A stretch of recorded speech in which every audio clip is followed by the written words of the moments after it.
El Nilo evoca una espiritualidad profunda, telúrica.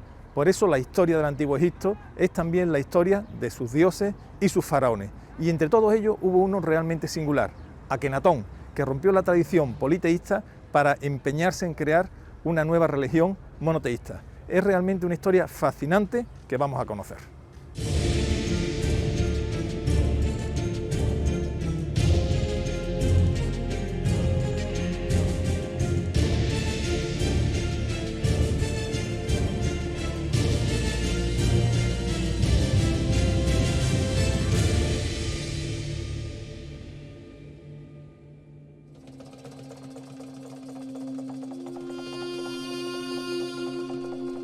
Los elegidos de Atón.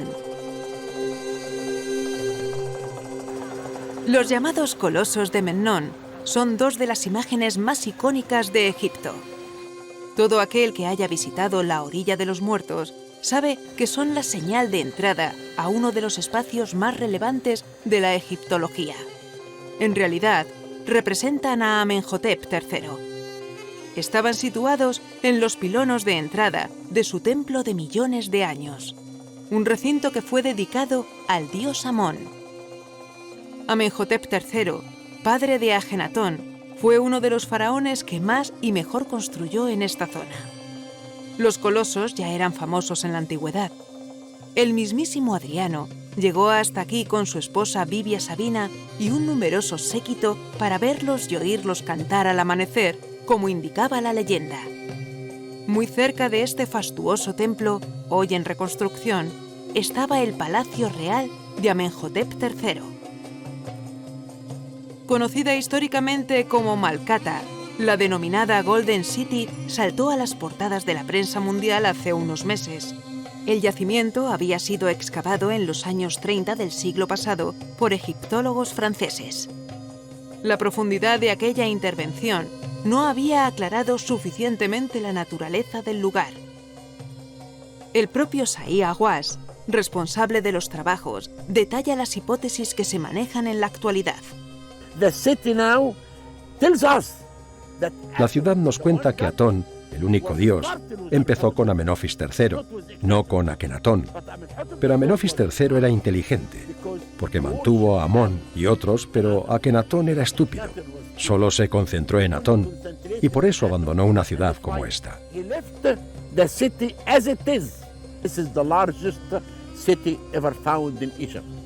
Esta es la ciudad más grande jamás encontrada en Egipto. Deir el Medina es parte de mi ciudad. En realidad, la ciudad es llamada por Amenofis III de Daslin Aten, el deslumbrante Aten. Y Amenofis III también denomina su palacio el deslumbrante Aten. Y su nombre, el deslumbrante Aten. Conocíamos la existencia de la ciudad, pero nadie pensaba que íbamos a descubrirla. Pero la encontramos. Encontramos tiendas para fabricar sandalias, tiendas para fabricar ropa. Hacían todo esto para el palacio. Tiendas para fabricar cerámica, joyería y talleres de ladrillos de adobe para construir el palacio y los templos. También encontramos la zona porque en el templo de Amenofis III, en Kom el Hatam, construyeron el templo con ladrillos de adobe. Y allí había estatuas de Sekhmet. Y encontré las tiendas donde hacían estas estatuas. Sekhmet era la diosa de la curación.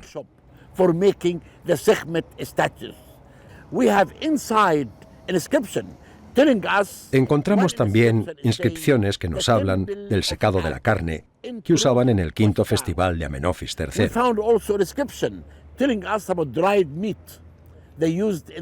Y los carniceros, en la corte de Ja, que era el director del palacio y vivió en Der al-Medina. Der al-Medina es parte de mi ciudad.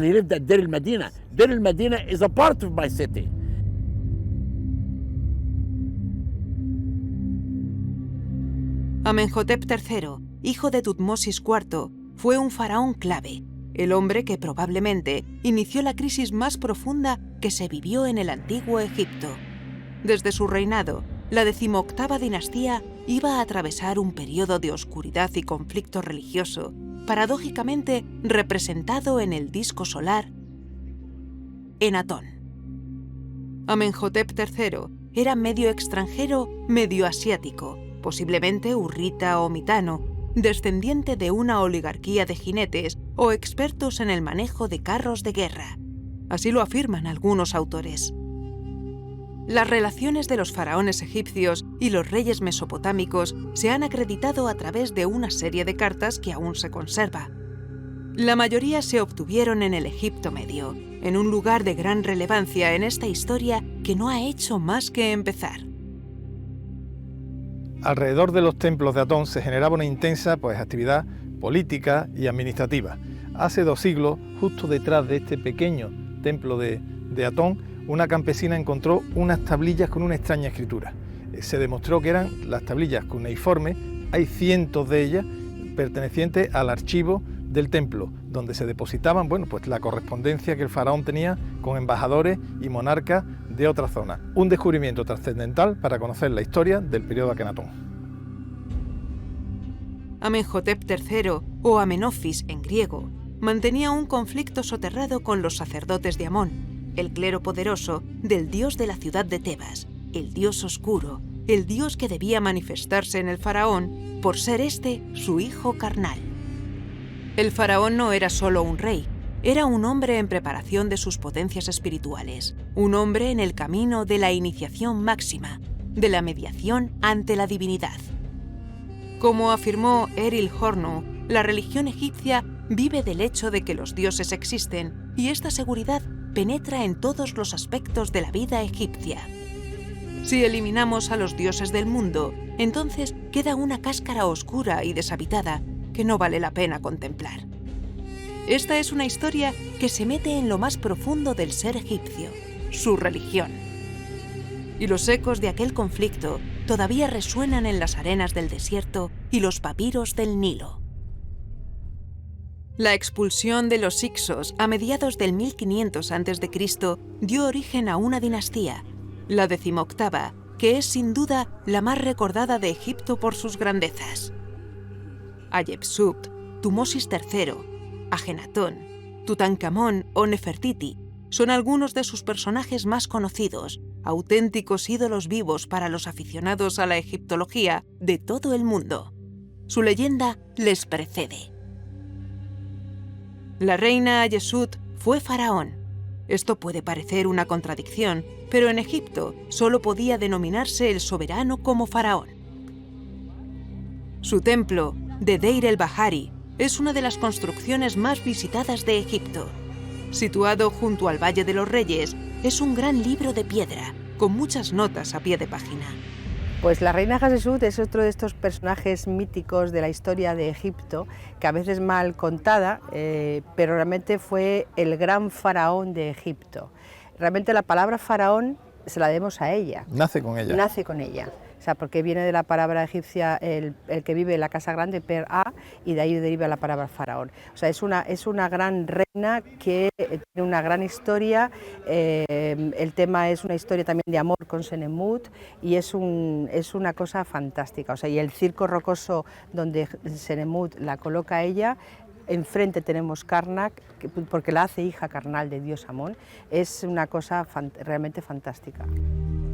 La devoción de Hatshepsut por Hathor se ha ponderado en la literatura histórica y en la ficción. La arquitectura del Antiguo Egipto es realmente singular. Más allá de su evidente belleza, produce una honda evocación espiritual, donde lo divino se mezcla con lo humano, lo político con lo religioso. Así podemos apreciarlo en este templo, donde la reina Hatshepsut se diviniza como Hathor.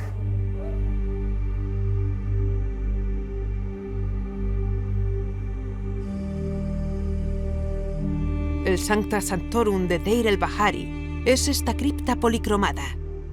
En el Antiguo Egipto la condición de realeza se transmitía por la mujer, por eso la familia tenía tanta importancia y así podemos apreciarlo en jeroglífico y dibujo de templos como este.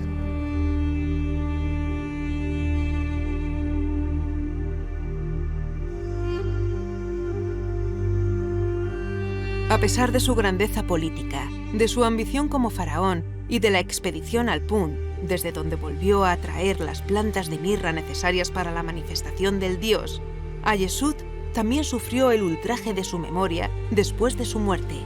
Afilados cinceles borraron su nombre de los templos y obeliscos. El visir Hui ordenó excavar su tumba en un lugar realmente privilegiado, como demuestra esta vista que tenemos desde el templo de la gran faraona Hatshepsut. Si establecemos una línea recta, veríamos el Nilo, el gran río al fondo, y justo en la mitad, la tumba del visir. Un lugar privilegiado para pasar a la eternidad. En Asasif, una misión arqueológica española trata de despejar algunas de las grandes incógnitas que se ciernen todavía sobre el reinado de Amenhotep III y su hijo Ajenatón. ¿Gobernaron conjuntamente?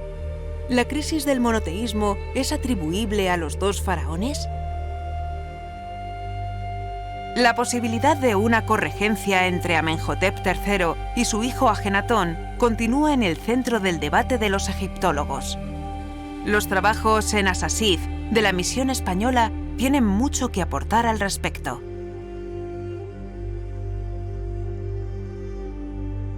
Me encuentro en uno de los lugares más importantes de toda la arqueología mundial, en la necrópolis tebana.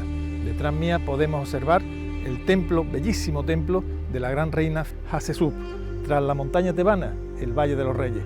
Y en este lugar absolutamente privilegiado se hizo construir el visir Hui, su gran tumba, lo que nos da una idea de la importancia que tuvo en vida. La cantidad y calidad de trabajos complejos que se realizan en una excavación de esta envergadura es la señal inequívoca de que se practica una buena ciencia. La arqueología egipcia es que realmente es impresionante. Nos encontramos en el cuartel general de los arqueólogos, las instalaciones donde estudian las piezas, y todo es formidable. Esto que vemos, el almacén de las momias, es una antigua tumba, y fijaros la emoción, ¿no? Hay muchísimas momias dentro. Tenemos la fortuna, van a sacar una de ellas y vamos a poder pues contemplar, y realmente hay que hacerlo con mucho respeto, ¿no? Porque es una pieza de mucho valor arqueológico, pero al mismo tiempo, bueno, hay que tener el respeto propio a una persona que fue. Aquí tenemos esto, sorprende el tejido de lino, que está como si se hubiera puesto ayer, ¿eh? El estado de conservación es espléndido. Y vamos a observar esta momia que ha salido en la tumba del gran visir Hui. Impone tremendamente, cuando se ve. Impone tremendamente. Es realmente impresionante, se ve, tiene más de 3000 años, se ve perfectamente las facciones, el lino, el cabello. Realmente si buscaban la eternidad la conseguían, Tiene una fuerza y una emoción la que siente uno, y un respeto absolutamente formidable, ¿no? Y además han aparecido cientos de tumbas en este gran monumento funerario de Hui. ¿Por qué? ¿Por qué tantos enterramientos en un lugar que fue clausurado? Lo iremos conociendo. Las labores de restauración in situ son fundamentales para saber qué terreno se pisa y qué es lo que se está excavando en realidad. La restauración es un paso clave en el procesamiento y comprensión de los materiales obtenidos. Paloma, un yacimiento como este da muchísimo material, proporciona muchísimo material que hay que consolidar, conservar, restaurar, ¿no? Y de ahí la función tan importante que tienes como restauradora. ¿Qué materiales has restaurado esta campaña? Esta campaña, que se haya llamativo, bueno, pues realmente todo es llamativo, ¿no? Pero hemos estado trabajando con un sudario que es precioso, que está precioso, la verdad, y tenemos la suerte de que está bastante completo. La policromía en perfecto estado. En perfecto estado. Ahora, cuando lo empezamos a trabajar, tenía mucho material pulverulento, entonces tuvimos que consolidarlo, ponerlo en plano poco a poco, y pues ahora se ve muy bien, pero en un principio estaba bastante inestable. Y luego también hemos estado con cerámica, como la que estoy trabajando ahorita, con objetos de metal, que eso no es tan común, y mucho objeto de piedra y papiro también. Con papiro, ¿papiro legible habéis encontrado? Sí, hemos encontrado varios. Uno tiene escritura, que bueno, eso el mudir sabrá mejor lo que dice, pero otro sí no tenía nada, que igual es muy importante, el trabajarlo es un trabajo muy cuidadoso. Supongo que el textil debe ser de lo más complejo, ¿no?, para restaurar, ¿no? Porque en principio sí parece que la cerámica es algo más cómoda. Bueno, sí, la cerámica lo que tiene es que es muy estable, suele ser el material de lo más estable que puedes encontrar en este contexto sobre todo. El textil con este tipo de clima suele ser un poco más frágil y más difícil de trabajar, entonces hay que tener mucho más cuidado todavía. Pero es un proceso complejo, pero a mí es de lo que más me gusta trabajar.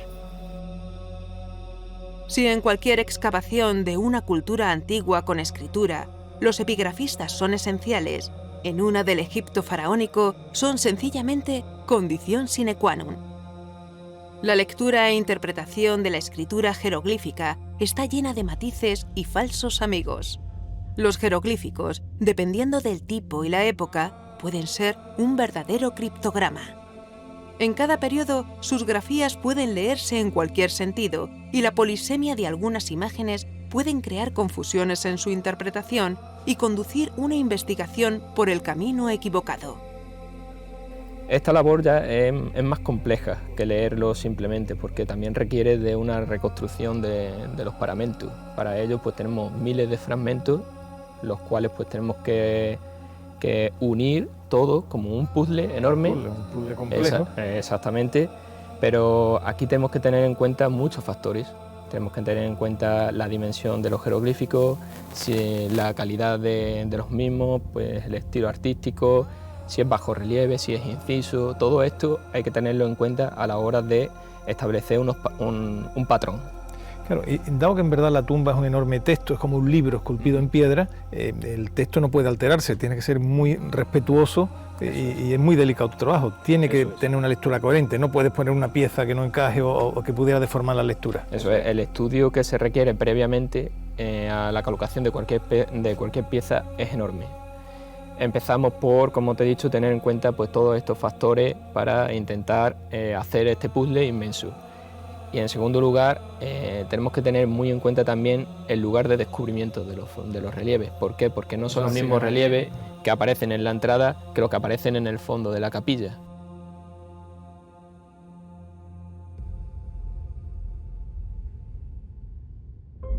Llega la hora de la verdad. La tumba de Huy nos espera. El hombre que accedió al poder del sur entre los años 30 y 35 del reinado de Amenhotep III. Diseñó un programa iconográfico opuesto a las tendencias políticas de la Casa Real. Se convirtió en un guardián de la tradición. ¿A qué precio?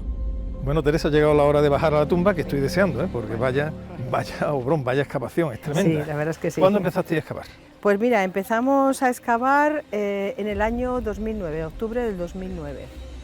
¿Y por qué empezasteis aquí? Pensamos que si en algún sitio teníamos que tener las pruebas de la corregencia, iba a ser en este monumento, lo que ciertamente era una aventura, porque claro, tú imagínate que esto tenía 8 metros por esta superficie de más de 1.400 metros cuadrados. Se sabía que la tumba era de Huy, ¿no? Sí, eso sí se sabía porque teníamos los datos de un fotógrafo, un arqueólogo que vino en los años 60 y tomé una pequeña foto. Entonces ahí en esa pequeña foto se veía el nombre. Se sabía que esa tumba era del visir Amenhotep Huy, pero nunca se había excavado. Esta es la primera tumba monumental de esta zona conocida como Asasif. La dimensión y perspectiva es imponente y bellísima, ¿no? Cuéntanos un poco cómo se estructura monumentalmente la tumba. Bueno, la tumba tiene este corredor que, como ves, tiene unas dimensiones casi, digamos, de reales, porque reales en el sentido de realeza, ¿no? Porque es muy grande. Después tenía este corredor descendente y va a un patio solar, que es el que vamos a entrar ahora mismo, y después ya estaría la capilla del visir. Ha utilizado un tema que es muy importante, ¿no?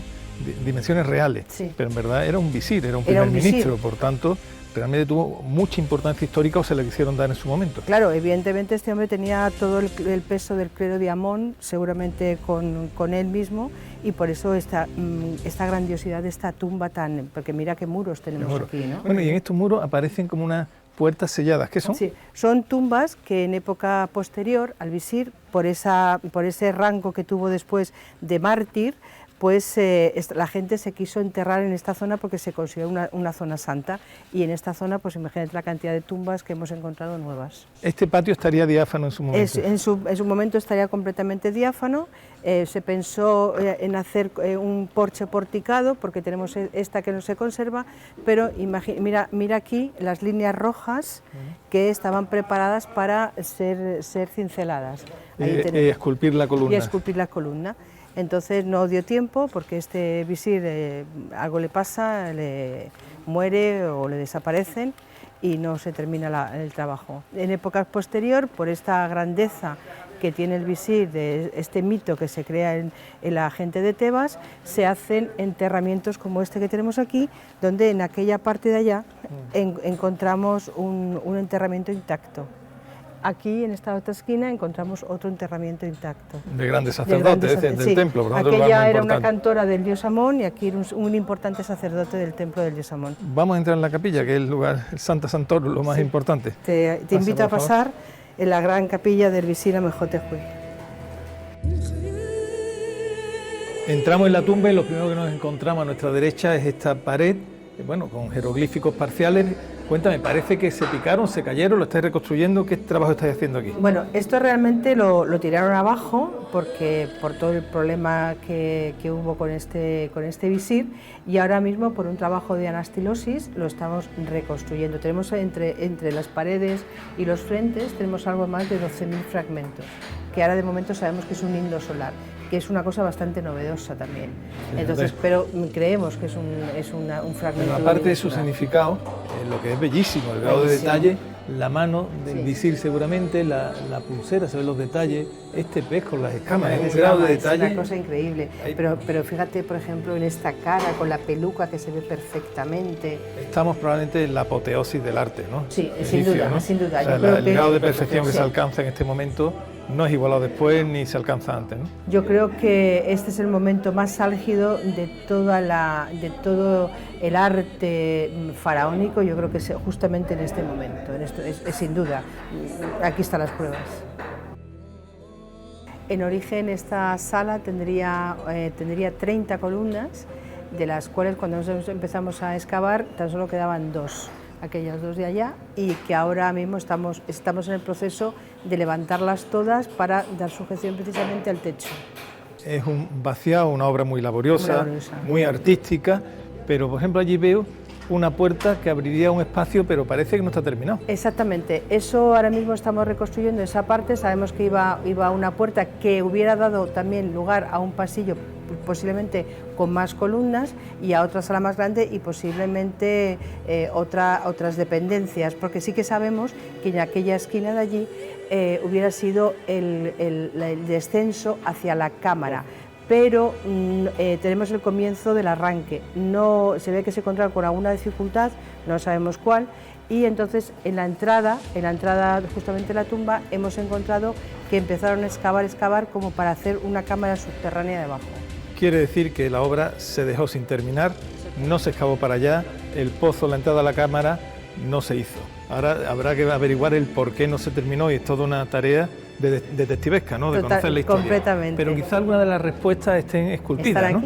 ¿Qué podemos ver que es realmente importante, no solamente arqueológicamente, sino históricamente? ¿Qué nos dicen los jeroglíficos de estas 2 columnas centrales? Esta columna, precisamente, estas 4 columnas centrales, aquí podemos ver el cartucho de Amenhotep III, y justamente enfrente, coronado, tenemos el de su hijo Amenhotep IV, justamente esos 5 años tebanos antes de que cambiara su nombre a Ajenatón y que se fuese a Marna. Entonces, estas columnas tan importantes nos están hablando de... A ver, que yo entienda, si Amenofis III y Amenofis IV aparecen los dos coronados simultáneamente, significa que lógicamente reinaron en conjunto durante un tiempo. Exactamente, durante un tiempo, al menos entre 9 y 10 años. Y en este momento, estos jeroglíficos tan hermosos, sin embargo, que parece un piqueteado. Sí. Parece que alguien ha ido a fastidiar la cosa, ¿no? A eliminar. Como hemos hablado, este hombre era un fiel partidario del clero de Amón, y las corrientes nuevas que estaban viniendo desde la Casa Real iban justamente a la solarización de toda la corte y la familia, ¿no? Y este hombre era un ortodoxo de la religión. Se ve que en estas partes puso algo que comprometía a la Casa Real, concretamente al rey Amenhotep III, y lo que estaba previsto que hiciera, y después los no partidarios de esta corriente amoniana pues vinieron y picotearon todo esto, pero hemos logrado averiguarlo. La batalla de las ideas ahora quedan en los libros, antes quedaban en los jeroglíficos. Hoy todavía, ¿verdad? Cancelamos, hay damnatio memoriae, también lo hubo en el mundo egipcio. Pero la arqueología actual, la egiptología actual, y con las nuevas herramientas nos permiten averiguar qué había debajo. Bueno, pues estamos deseando conocerlo, porque realmente alguno de los episodios más enigmáticos de la historia egipcia, su respuesta esté aquí. Está aquí. Uno de los testimonios más valiosos de la tumba es el del propio proceso pictórico. Al haber zonas a medio terminar, pueden detectarse los hitos intermedios. La verdad es que asombra la calidad de los jeroglíficos, ¿no?, que están esculpidos directamente sobre la roca. ¿Cómo lo hacían? Y como esta es una tumba inconclusa, pues tenemos la fortuna de ver el procedimiento completo. Primero se trazaba con negro, ¿verdad?, como si fuera un lápiz perfectamente dibujado. Aquí podemos apreciar pues, una cara, las manos, y después ya se empezaba pues, a esculpir en una fase primera y otra segunda. Aquí tenemos una figura a medio esculpir y tiene el valor que se ve cómo se empieza y que en un momento dado se interrumpe. Alguien le dijo al artista: para, que nos vamos. Y aquí quedó pues esta figura inconclusa como testigo de un acontecimiento importante de la historia. Hace unos meses tuvimos la ocasión de descender a las entrañas de una tumba en la necrópolis de Asuán, unos kilómetros río arriba. Fue un descenso con alguna dificultad. Hoy nos enfrentamos a una excavación con otro de esos pasos delicados. La tumba inconclusa del visir Huy resultó santificada y pasó a convertirse en objeto de veneración al punto que se instaló necrópolis en ella. De ser una tumba se transformó en una gran necrópolis. Estoy caminando por una excavación de una de estas tumbas excavadas en el propio al lado del patio, donde se depositaron cientos de momias durante siglos. Llevamos aquí dentro mascarillas por el polvo de momia, porque hay muchísimas momias que van desenterrando continuamente. Hay un pozo que vamos a bajar.